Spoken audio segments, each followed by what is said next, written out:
We brought y'all here today because we're going to start a 3-day writing workshop. In 3 days, we're going to have people come in here and talk to y'all and get y'all to write. Just write what's on your mind. Just write your thoughts out. You don't have to do too much. You just got to write whatever is on your mind. Whatever is on your mind for these 3 days, it's not just good, but it's perfect, all right?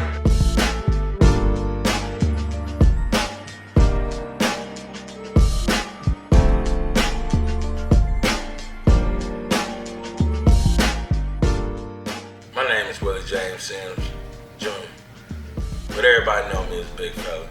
All the kids call me Mr. Big Fella. It's just what it is. I got involved with the Freedom of Voice Youth Writers Workshop because, we need to give these kids an opportunity to get what's inside of them out of them.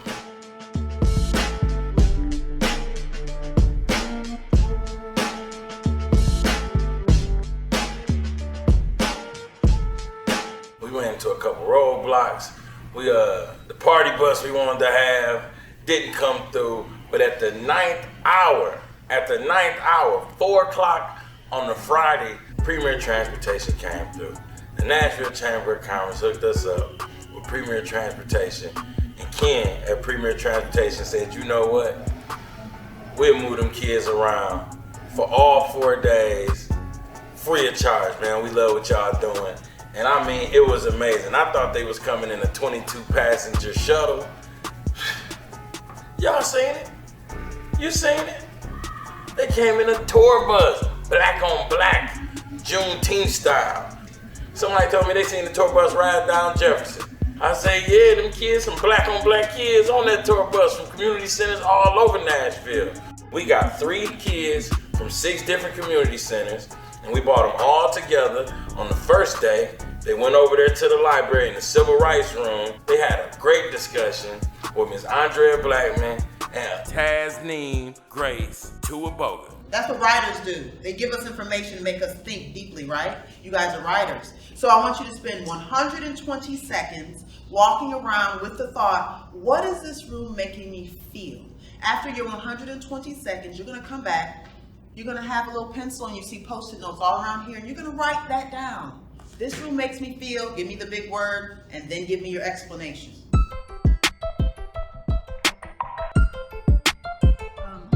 This room makes me feel kind of perplexed because it really makes me have to think back and I think this is really how people treated others.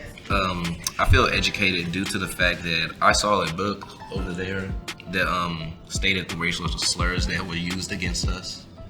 This room makes me feel like I was in the great movement because I feel this way because each time I see a march, I think how they felt when they were pushed away.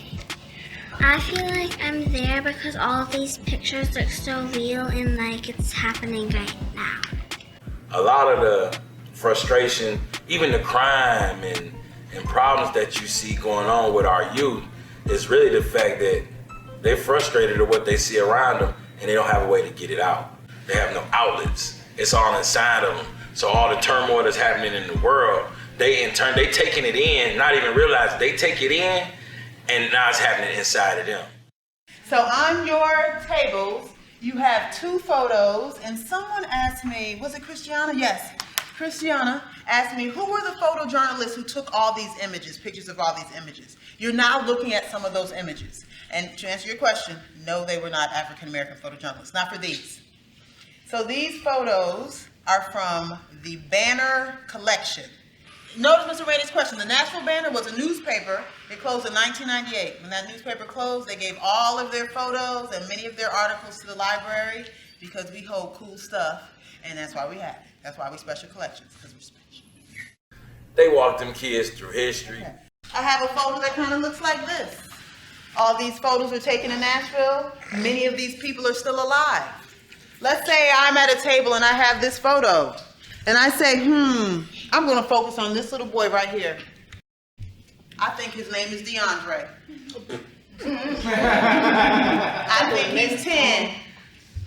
think DeAndre, let's study the photo. What's happening in this photo? We know this is photos from the Civil Rights Movement We know during that time there was segregation. It's a white boy, 2 white girls, and 2 black girls. What could be happening? Your group has to figure this out. What's the story behind it? But what is DeAndre's purpose? What's he doing there? I might say, DeAndre's mama said, you need to get to know some black girls, so he showed up. You come up with something, right? We're investigative. We're using our investigative muscles. They showed them about all the history that happened in Nashville. Dr. King came and he was speaking at Fisk in this photo. We're going to ask Big Fella to read the words that Dr. King spoke when he came to Fisk. I came to Nashville not to bring inspiration, but to gain inspiration from the great movement that is taking place in this community. Thank you for that point. But basically, you've seen it. It's on the wall. They talk to the kids about everything that happened in this city that made an impact on the rest of the world and the civil rights movement. Can you read those? There's 2 words in that torn that I want you to say nice and loud. Can you show yourself what and what? Friendly and courteous. Okay. So we talked about this training that people had to go through, right, to get their minds right in order to be protesters. So they might spend 3 months in activities where people would actually come and pour, let's say, hot coffee on their heads or ice water in order to train you and to not respond to the abuse. And Torrance rule said be what and what? Friendly and courteous. So not only am I getting abused, I have to be friendly and courteous. Who thinks they could be friendly and courteous? Ooh, Zarai said, Who could be friendly and courteous while somebody is against your freedom? Who could do it? Does it mean I have to like it? You have to pretend you do. It was so deep, you know, but that just got the kids thinking. It opened their mind up. It had them talking and discussing hard to discuss topics, or topics that you think about but you never talk about. I think you march or something like that, and you do it for a reason because you're trying to change the law or just trying to change people's opinion about you. Ingram came in. Ingram Content Group, Ingram Book Publishing. All right, so tell them what Ingram has special for them today. Alright, so y'all familiar with Angie Thomas? Yes. Yes. You see what Ingram did for them kids? I'm tripping. They gave all of them a copy of The Hate You Give, and we used that as a catalyst for discussion. They all done seen the movie before, you know. So we had Miss Monica from the library, NPL. She came in and did a discussion with them. Finding your voice, finding what you're passionate about. Find out what you're gonna say to the public, what you're gonna say to the public, what you represent. Tell your story. What's important to you? If it's 10 years that I pull up this book that y'all are gonna do, what do you want people 10 years from now to know about you? What do you want somebody next week from now to know about you? We was just trying to get them writing, you know. Whatever we could do to get them kids to start writing, and they got their minds activated and they started writing. Then we had Sean Whistle come through. Sean Whistle got them going, he put words on their back. He put words on their back and had them writing on each other and just getting their minds working, just writing and writing and writing. With the markers in your hand, you're gonna go from person to person, and you're gonna write a word or a phrase or something that you think about when you see that word on their back, right? I believe that maybe one day our dream will be to be treated as one will be fulfilled by others who are willing to speak up. Segregation may have ended, but racism still exists. Yeah. Then Southern Word came through, Mr. S, Saran. They call him Saran because his head is wrapped up.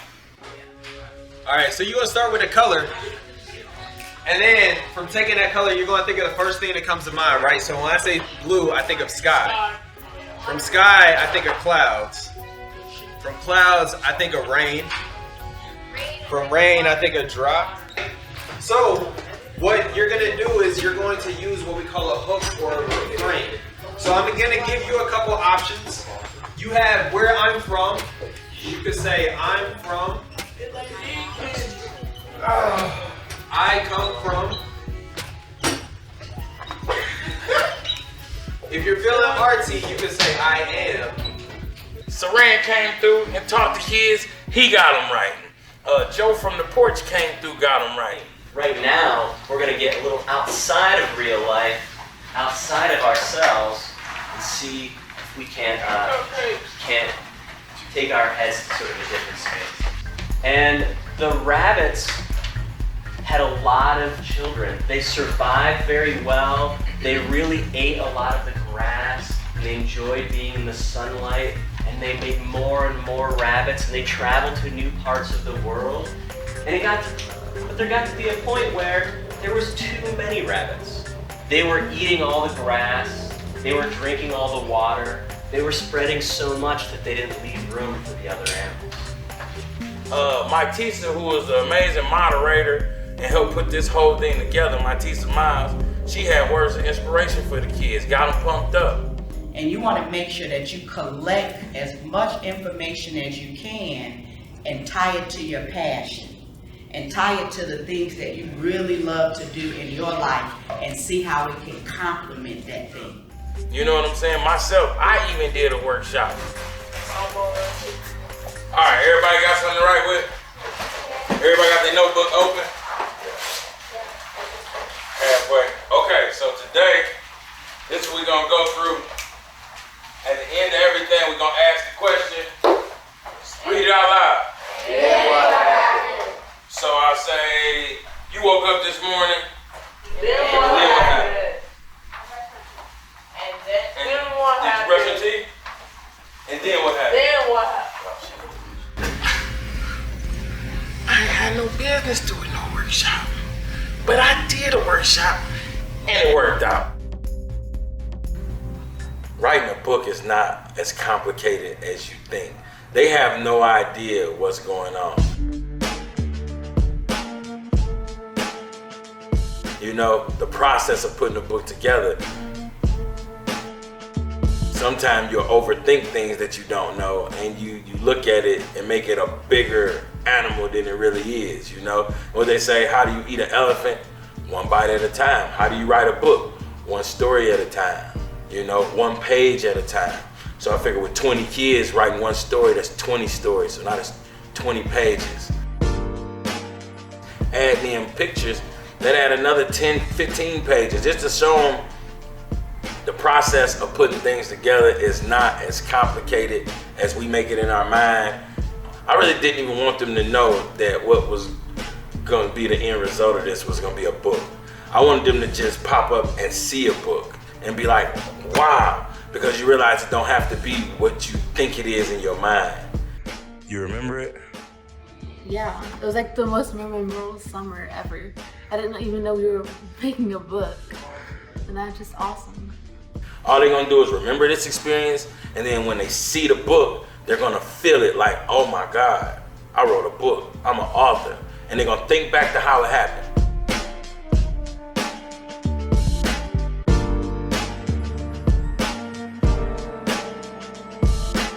They can take that back to their community center with the kids from their neighborhood, and you know, maybe we go do the same thing at their center with them kids, and we let it spread.